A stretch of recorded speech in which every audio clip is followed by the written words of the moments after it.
never mind. Okay, so, well, as I told you before, this is gonna be a friendly chat. I want you to feel as comfortable as possible, okay?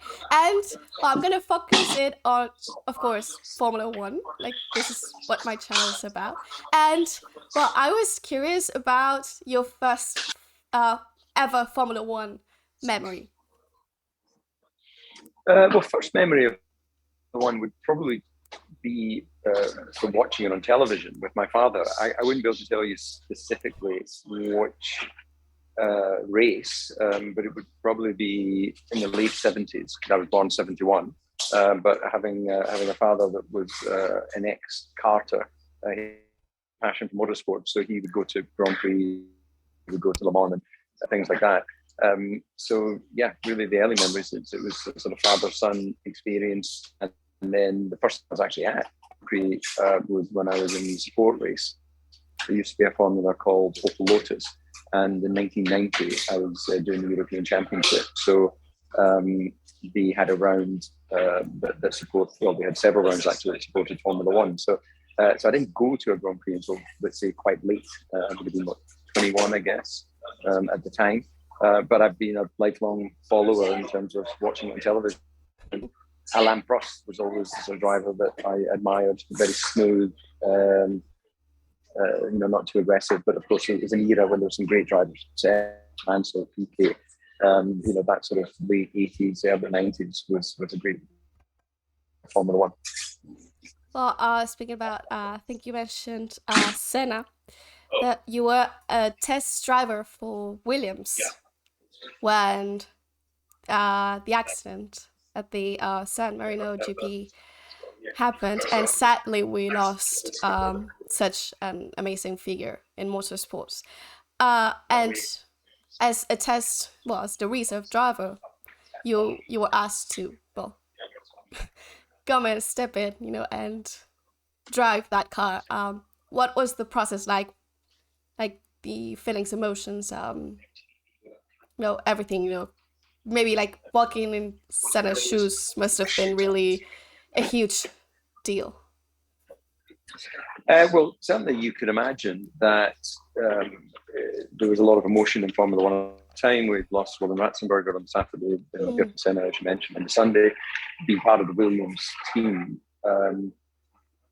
It was naturally a huge shock to the world of Formula One, never mind the team. But I think that such is the nature of motor racing, and the fact that there have been several fatalities over the history of the sport, then I think the mentality is maybe a little bit like what it would have been during the World Wars when pilots or soldiers were going off to war. They knew there was a real chance that they wouldn't come back, but yet those who were still there, dig deep and continue doing what they love to do or what they have to do.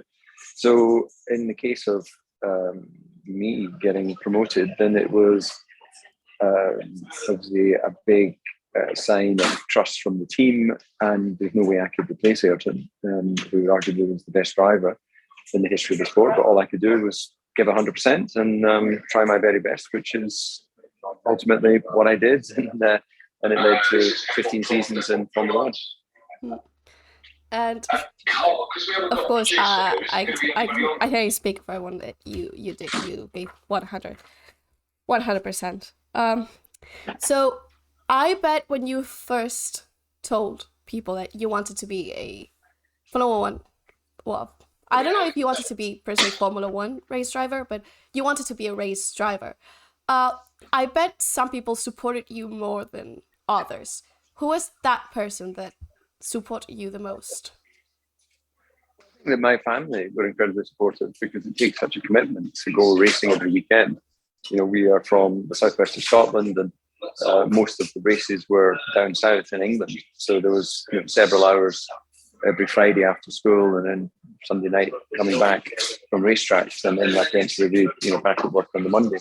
And I went to school again. So the commitment from my family was incredible, and that is really what created the opportunity to ultimately be able to move through the corners and become a Grand Prix driver.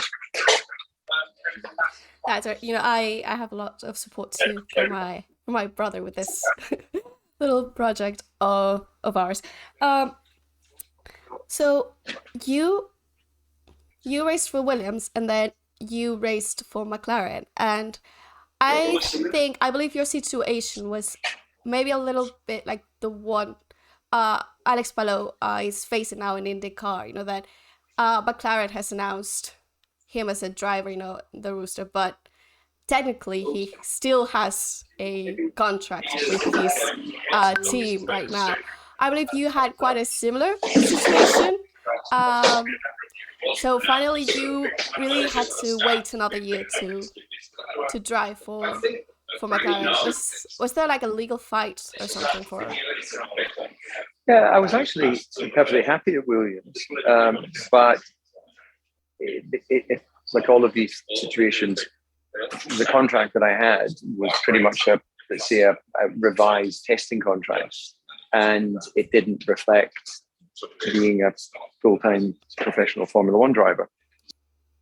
To negotiate from a point of being on a testing contract into a proper contract for racing, then inevitably Williams were keen to let's say restrict the amount of money they were paying for the services. Want to be unappreciative, but equally have one career and you've got to make the maximum. So in the end, my management started to look around. McLaren were interested, and ultimately we signed a contract to go with McLaren. And at that point, we decided they wanted to fight a little bit more to keep me. And that's when we had to go to the contract recognition board in Switzerland to decide who had the primary contract, and it was decided it was McLaren, and that started in 9-season period where I raced for them. Okay, so we may be facing something like that right now with our Spider Indy car. Okay, nice. Also, I wanted to ask you, because I've seen an interview about how different relationships between drivers are now than they once were when you were driving. Can you like maybe elaborate a little bit more about this? Well, I think that it appears to me, and I can't possibly know, but it appears to me as if the drivers are all a bit more relaxed and seem to get along more in a friendly way than maybe the period when I was racing, when maybe it was just an age thing or a generational thing, but there seemed to be more of a distance between the drivers. And certainly the paddock was maybe not as open as it is today. I think Red Bull have done a lot to make the paddock a lot more open, a lot more, let's say, friendly and approachable. You know, it was even today, after 20 odd years involved in Formula One, I've only ever been into Ferrari's motorhome twice. Once when Jean Todt was still involved, and once when Michael and I were flying back together from a race. So when you actually consider how long I've been in the sport, to only go into a competitive motorhome twice shows it isn't always the friendliest or, let's say, welcoming place. You know, it tends to be, if you're not in our team, then you're against us. But in the end, maybe the age is a little bit closer on average as well than it was for the drivers are coming in at a younger age. But I think you have to live for your time, and this is a great period in Formula One's history. Yes, because I remember you having kind of a little incident with Michael Schumacher in Spa 1998, I think it was. What happened there, like with the incident? Like, cause I was impressed just watching the clips and watching the Ferrari just drive on 3 wheels all the way to the garage. Well, than that, afterwards Michael was actually quite upset, and I remember him letting you his helmet, you know, to race at Monaco 1996, I think it was. But after that, yeah, well, look at that. Yeah, at that moment, he obviously wasn't happy because he was leading the Grand Prix, and then he crashed into the back of me, and that put him out. But yeah, you're right. It's pretty impressive how fast he could go on 3 wheels. But you know, at the time, he wasn't happy, understandably. Obviously, I didn't do anything deliberate. It was just a misunderstanding because the conditions were so bad, and he understood that. afterwards, but in the aftermath on that day, he didn't, and he was quite angry. But what can I do? I didn't do it deliberately. It happened, and I guess it will forever be replayed as one of those incidents that happened at the Belgian Grand Prix. Yes, and as I was watching those clips, I remember like just seeing the amount of water that there was on the track, and thinking, "Wow, last year we didn't have a race in Spa, and I don't think it was such bad conditions then. That moment than they were back then. What did you think about that? About the Spa 2021? How the FIA handled everything, because it was like 4 hours waiting. Yeah. Well, I see it like this. I know I've raced in worse conditions than Spa last year, but the world has evolved, and in the same way that today we say certain things that we said 10 years ago because it would be offensive, the FIA have a duty of care to make sure that we don't have conditions that lead to a serious accident. So my only defense, let's say, although I personally know I would have driven if the race was on, I think the defense is to say like this: if you wouldn't want an aircraft to fly through the middle of a hurricane knowingly. So, aircraft are designed to fly within certain parameters. Well, it's the same with racing cars. And once you go outside those parameters, then it becomes highly likely you're going to have a crash. Yes, but maybe just not like, okay, it's not safe for drivers to race. Of course, first thing is, driver safety. I don't think anyone would like to go back to times when you didn't really know if a driver was going to come back home. But, like the 4 hour waiting on the fans was quite maybe not as nice. Yeah. No, that wasn't great. No, it wasn't great for the fans, and I'm sorry for them. Totally agree. But I guess there'll be legal reasons as to how we waited before deciding if we could start the race. And what I tend to do in life is not get involved in things that I can't influence. So just to have an opinion on something for the sake of it, it's nice, but you ask 100 people and you'll get 102 opinions. Yes. So, I tend to save my energy for the things I can influence, and I couldn't influence whether the race started or not. And, I'm just a fan, so I was disappointed like all the other fans. And also bad conditions were on the 1996 Monaco Grand Prix. I want to ask you about the feeling of finishing that race, because only three, in case someone at home doesn't know what happened during this Grand Prix, only 3 cars finished that race, and Mr. Coulthard was one of them. So, of course, winning Monaco is a special, even being on the podium in Monaco is a special, but I bet being one of the only 3 drivers there added a little bit more of maybe pride. Well, Monaco is a very challenging track, and it's put wet conditions in the mix, and it becomes even more challenging. So, of course, the goal is to try and finish every Grand Prix. That particular one, only 3 cars finished, so you were guaranteed to be on the podium if you were one of the finishers. I think when you're in your career, you're not really looking at who finished 4th, 5th, 6th. You're looking at who finished 2nd and 1st, and you're trying to figure out why you didn't beat them. So it's always about looking forward rather than. Yeah, because you had maybe 1 more 2 laps, and you probably would have. Maybe you would have a chance to to overtake, as you said later on. Talking about overtaking in Monaco and actually doing it, they're 2 very different things in Monaco, of course. And I also wanted to ask you about like when you joined Red Bull racing team. Did you see? Could you foresee what the team is now today? Oh, when I joined Red Bull, of course I cannot sit here and say I knew that they would end up being multiple world champions. But of course, I believe they can improve.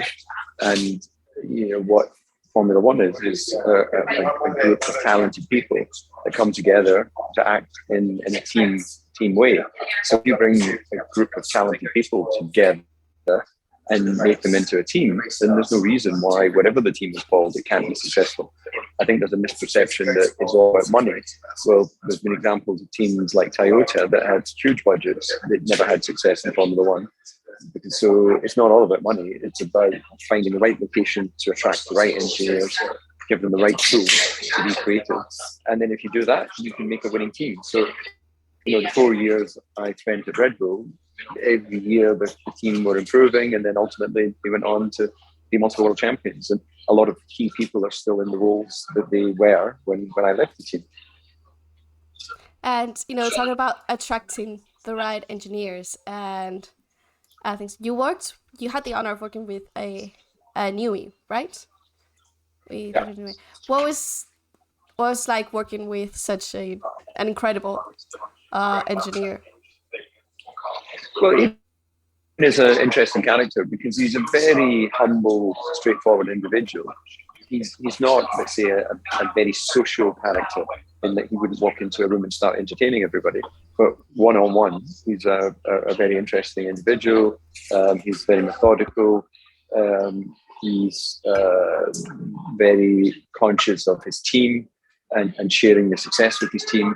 But quite clearly, he's been able to be one of the top designers in the history of the sport and consistently do that over 7 years of the sport. During your career, you had great teammates. Well, teammates. You drove alongside Hill when you took Senna's place. You also drove with Mika Hakkinen, if I'm not wrong. What were the relationships with them? Well, every teammate, you have a different relationship depending on how they are as individuals. Damon and I, it was a little bit distant, the relationship. It was different. We were 10 years apart in age, which when you get older isn't so much of a gap, but when you're younger, it's obviously, it seems more. And he went from being alongside Senna, being, let's say, number 2 to being the number 1 in the team in terms of experience. So it was there was a lot of, let's say, friction between us when we were teammates. It was more, let's say, amicable with Mika. We were 7 years as teammates, but of course we had moments where we disagreed out and argued, because in the end, your teammate's success is your failure, and your success is your teammate's failure. So you're in conflict by the very nature of your own desire to win. So it is an interesting dynamic, the two drivers and the team. And I think the reality is the only way you ever get two teammates to really get along well is if one is clearly quicker than the other and isn't being threatened. Otherwise, there's always going to be a disagreement at some point. It's part of the sport. Yes, I think you also talked about this, in an interview, talking about how it was bittersweet, to be told to let your teammate go through and take the hit just for the team. Usually, were there chats about it later on, or it was just like, or you had talked about it before the race or beforehand? Well, on some occasions, it was discussed beforehand, so therefore it was understood. On other occasions, like in Jerez, 97, I believe, I was asked to move over for Mika. It had not been discussed, so that was a bit, not a pleasant experience when you're in the middle of a Grand Prix being told to move over. In the end, it's such a long time ago that I have no real emotion for it. It's just part of my career and just one of the memories to take from my career. Just part of the job in the end. Yeah. Yeah. Also, we talked about the differences then and now, in Formula One with, drivers' relationship. But I also wanted to ask you about, what do you think is the biggest difference? Of course, I think all of us would answer right now the safety. The biggest difference in Formula One, the biggest evolution has been safety for the drivers. But I wanted to ask you, you think there's, a second, thing that would be most different? Because I remember my first big talk with Mario Andretti. He mentioned the liability of the cars, that now the cars are more reliable. You are more certain that you will finish, if everything goes right, you will finish the race. What would you mention, besides these 2 points, would be the biggest difference? Well, of course, there's been a number of changes in Formula One. Things like safety, reliability. Of course, in modern times, things should always improve. But in the end, the sport has been called Formula One, but the technical regulations have changed constantly and considerably over the years. So, I've driven a range of different cars, whether they were active cars, passive cars, groove tires, slick tires, narrow cars, wide cars. In the end, it's still Formula One because it's the fastest form of racing in the world. Maybe not the highest top speed like an Indy car, but an Indy car would not go around the racetrack as a Formula One car. But one of the key elements that I think has become,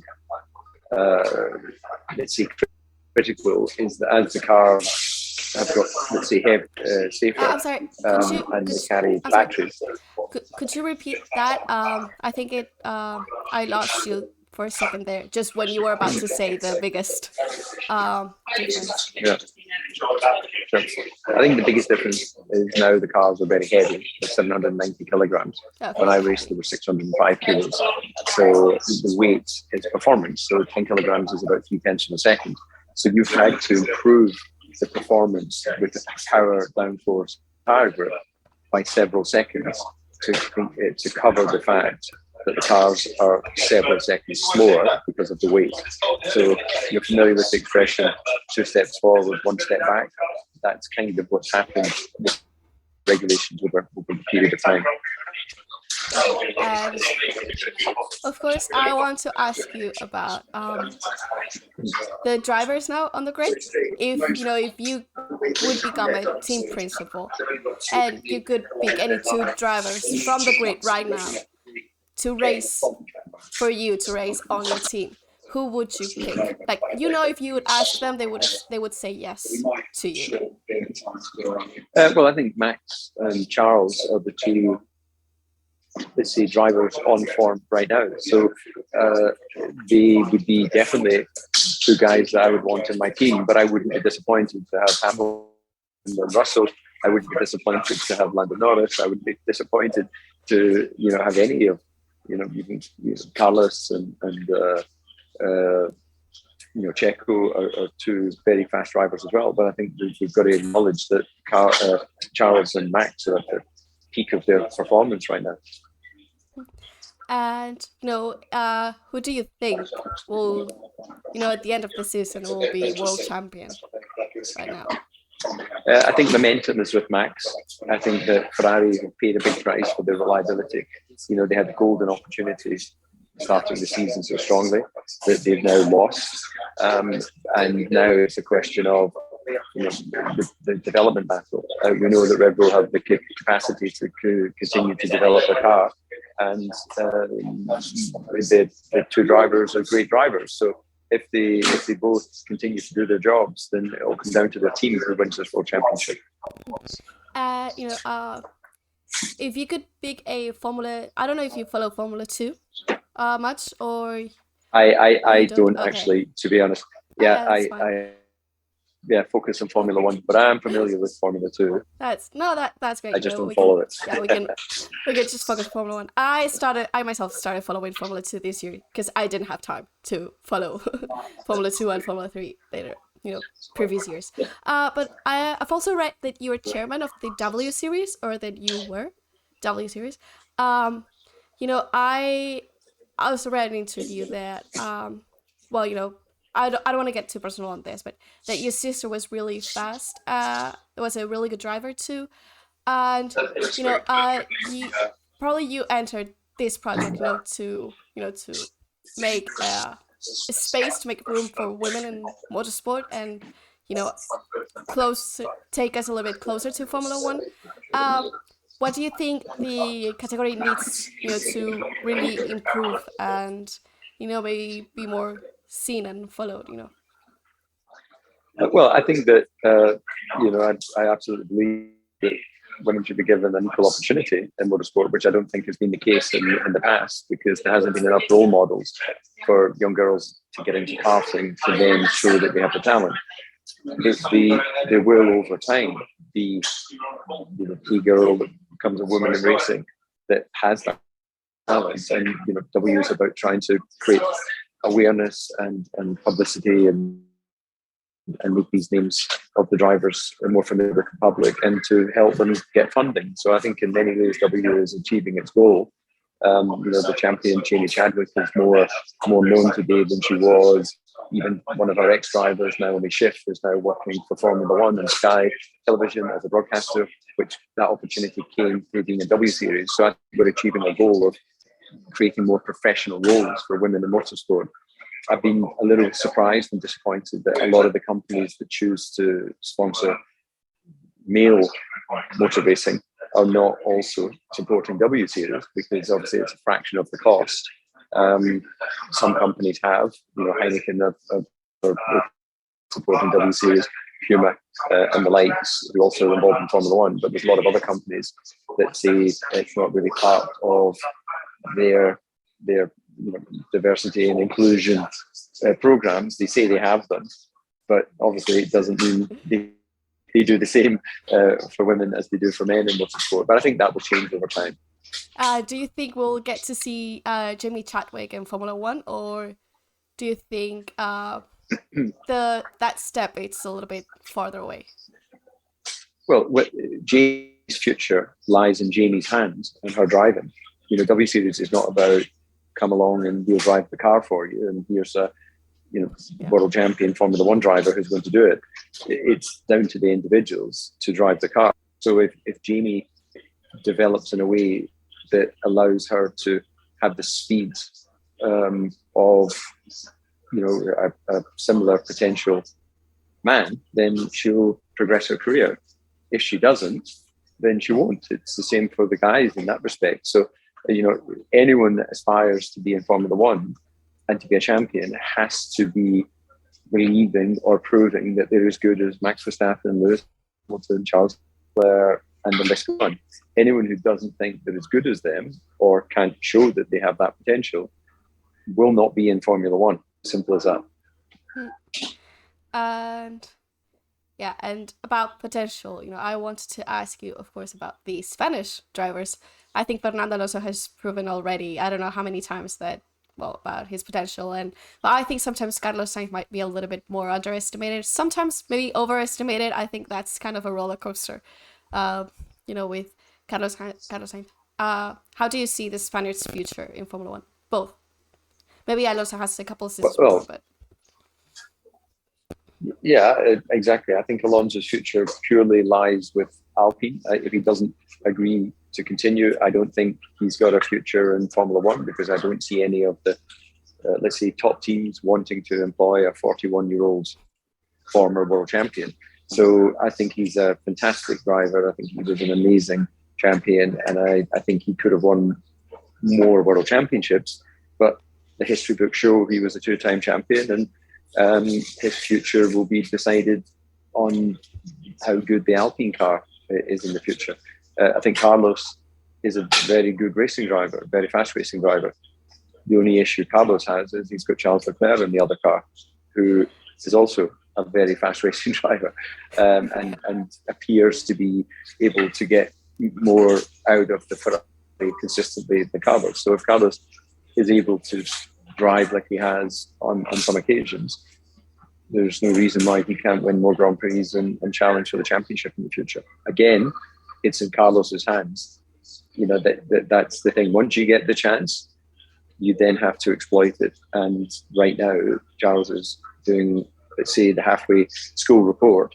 He's done a stronger job marginally Carlos this year. I agree with that.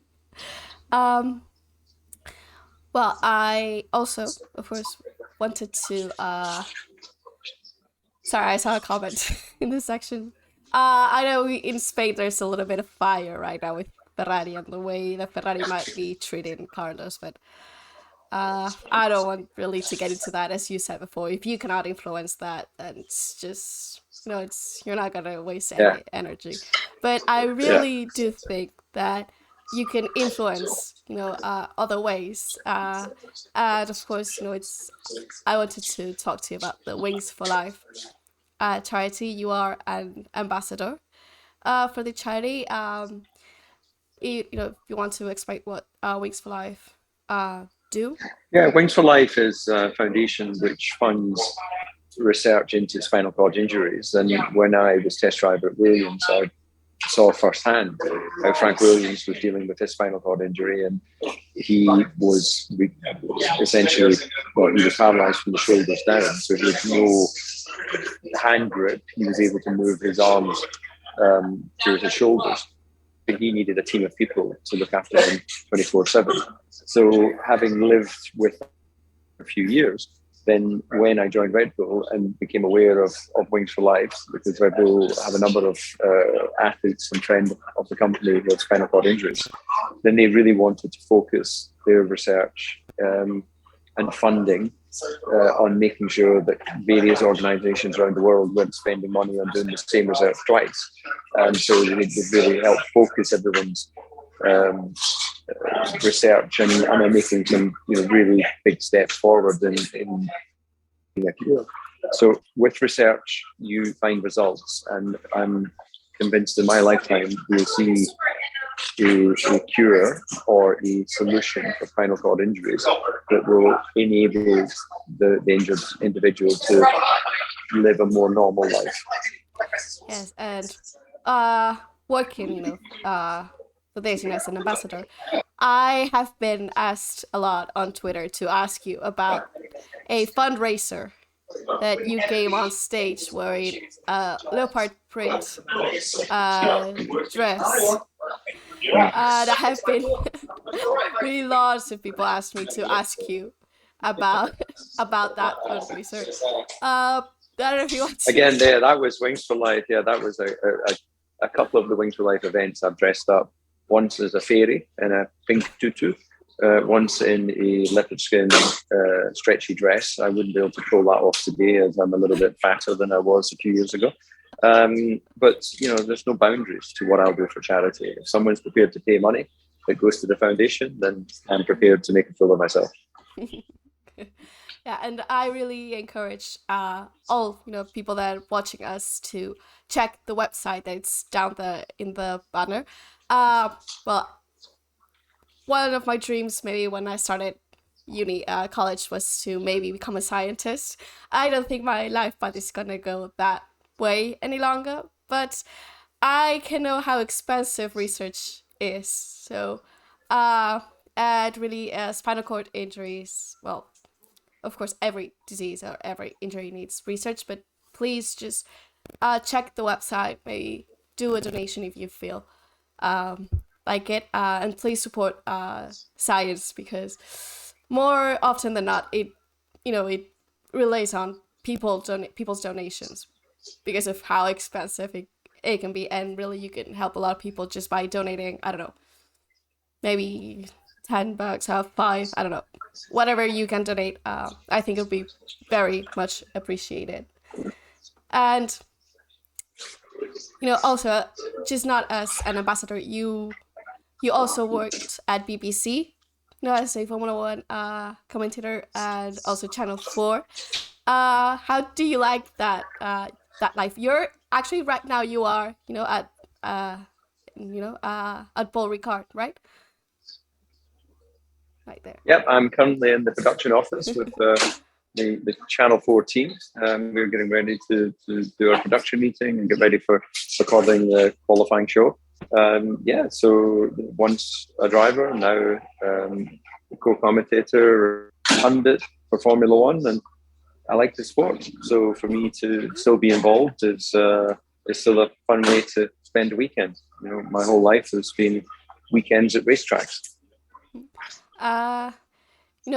You sometimes go and do these interviews, quick interviews on the podium or maybe after a qualifying session. Which one has been your favorite? Or who has been your favorite driver to interview? Well, I'm not really sure I have a favorite, to be perfectly honest, because I'm not somebody who likes to think that the best is in the past. So if I say I've got a favorite moment, that would suggest that I'm never going to have a better moment in the future. So I just accept that the drivers are happy or not to be on the podium. I have a job to do, which is to ask them some questions that are relating to the race. And I've had champagne poured over my head by Sebastian Vettel, which I remember. But we don't go up on the podium anymore. We interview the drivers down when we get out of the cars. So I think that's unlikely to ever happen again. But yeah, if it's been a good race, it's always nice to speak to the drivers when they're pretty much fresh out of the car. And I don't know, like you just said that you're not gonna have a better moment, but you probably have a favorite race, like one race that you actually you raced yourself, that you remember with special warmth, maybe. I don't know how to phrase it, or that you are most proud than any other race. Yeah. Sure, absolutely.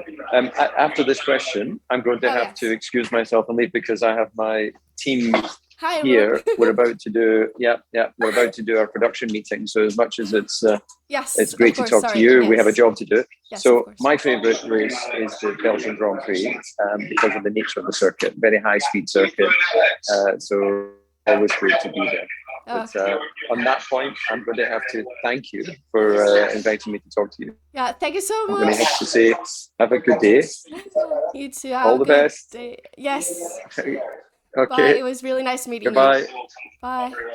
Thank you very much. Bye-bye. Thank you.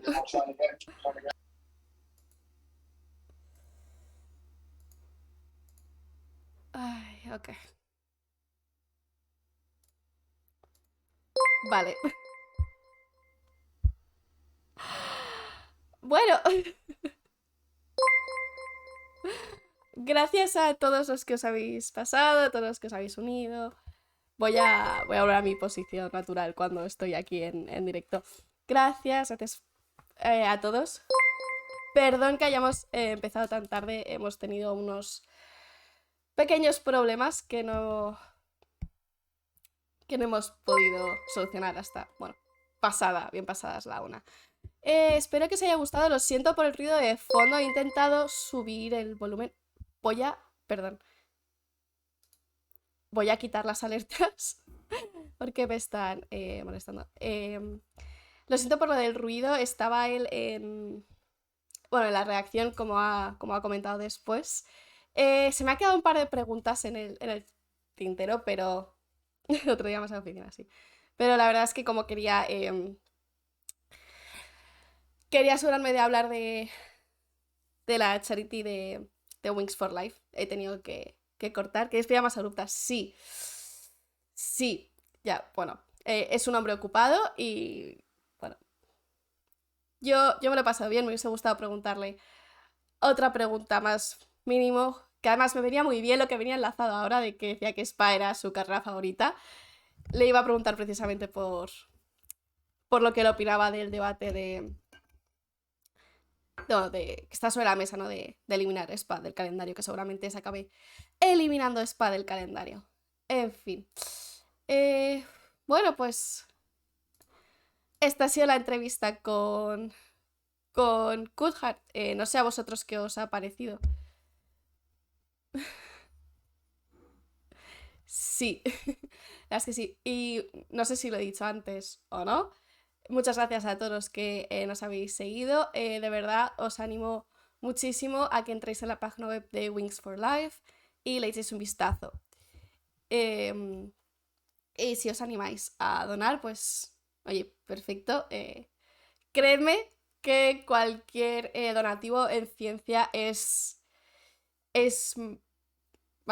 muy bienvenido. Yo creo que las personas que lo adivinaron me mandaron... suelo pedir una pregunta, a veces me mandan más.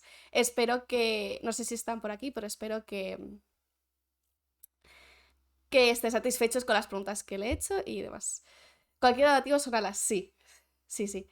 En serio, y hablando de ciencia, pues más todavía. Lo siento mucho por lo de la jaca. No sé hacer una jaca. Si queréis a la próxima, aprendo. Que tenemos un par de entrevistas y un par de cosas planeadas. También para el canal. Puedo aprender la jaca si queréis. Estoy triste también. Bueno, triste y no triste porque no le voy a hacer una pregunta así un poco más ligera. Pero bueno. No, pero la próxima, oye, tenemos a gente eh, interesante en el pipeline. Ay, así que nada, lo siento mucho a los, bueno, no sé, supongo que os habréis puesto a la vez, que os hayáis perdido los libres 3 de, Paul Ricard. Acá se tristeza poco. A ver, sí, o sea, triste no estoy.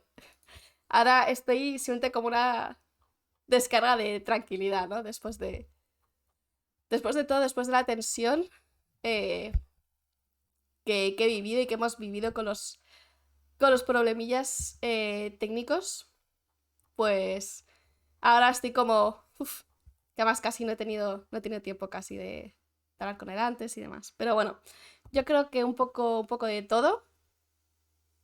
Y no sé. ¿A vosotros qué os ha parecido?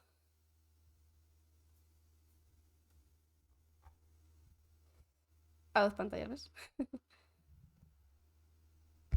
Yo no sé qué ha pasado en los libros 3, la verdad. Voy a poner mi musiquilla de relax. ¿Quién me ha escrito? Vale, gracias. Vale. Cualquier cosa me decís. Espero que... Carlos Chance. Sí.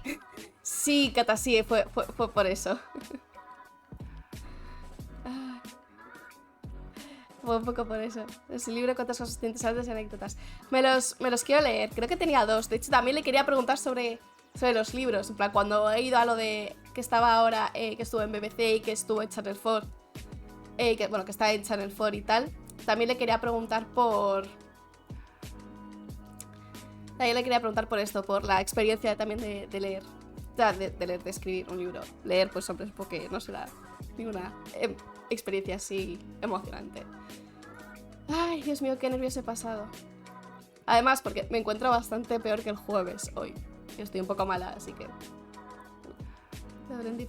Sí, el directo lo subiré a YouTube. Esto no sé si está un poco alto. Es que tengo presente que estoy yo gritando.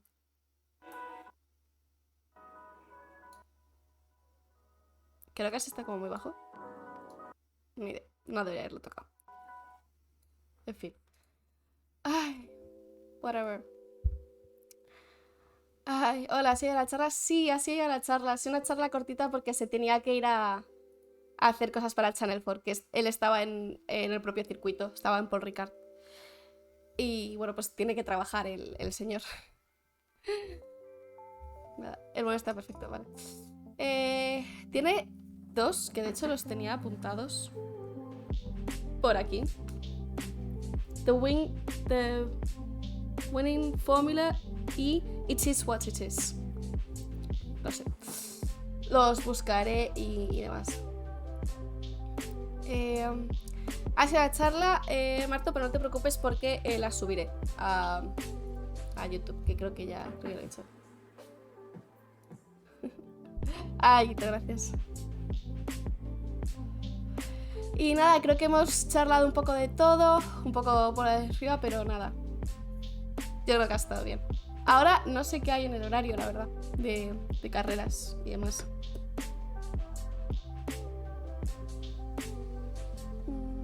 Vale. Se saben tirar esta peña. La verdad es que estaría guay en plan que firmase uno y que se subastase, pero bueno. Para la charity, ¿sabes? En plan... Ahora hay taurios y después me la intentaré ver. Sí, lo tengo apuntado, solo que en mi cuadernito. Que lo estoy buscando ahora.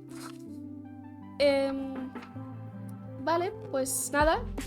Salvo que queráis comentar algo más, que queráis hacer alguna pregunta y demás, yo creo que lo voy a dejar por aquí porque no he visto ninguno de los libres, así que tampoco tengo nada de que comentar sobre cómo van las cosas y qué pinta tiene todo en el circuito.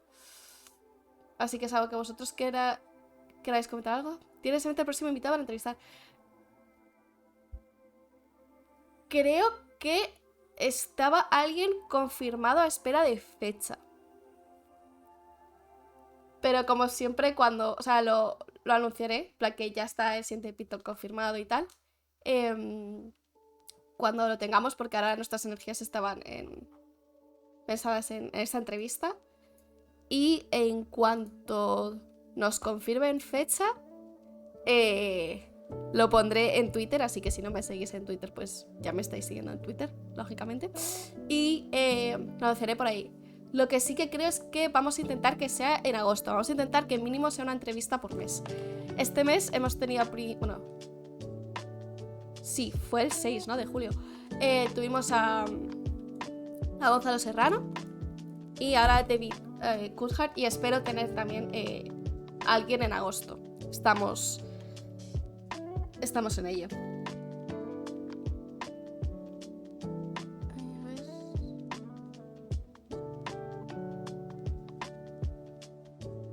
Vale, la siguiente sí que me han dicho que parece que va a ser en español. Que me están escribiendo. Tiene que ser solo personas relacionadas con la Fórmula 1, puede ser pilotos en general. En general lo que es gente relacionada con la Fórmula 1. O sea, no tienen que ser pilotos, pero pueden ser periodistas, como Gonzalo Serrano, que es periodista. Puede ser gente, ingenieros, de comunicaciones, de recursos humanos. En general estamos centrados todo en Fórmula 1. Sí. Pueden ser... Ojalá consiga un piloto, ¿no? Pero vaya, ese es el objetivo.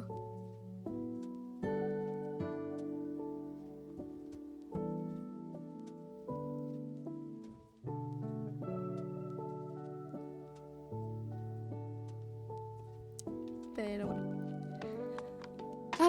Por ejemplo, Palou estaría bien. Sí, Palou estaría muy guay. Pero no sé. O sea, yo es que tampoco sigo la Indy. Entonces... En parte lo veo como meterme en algo en lo que realmente no sé. Realmente. Y nada, muchachos. Yo creo que esto va a ser... Yo Ramírez. No sé, cualquier idea es bienvenida. Pero vamos.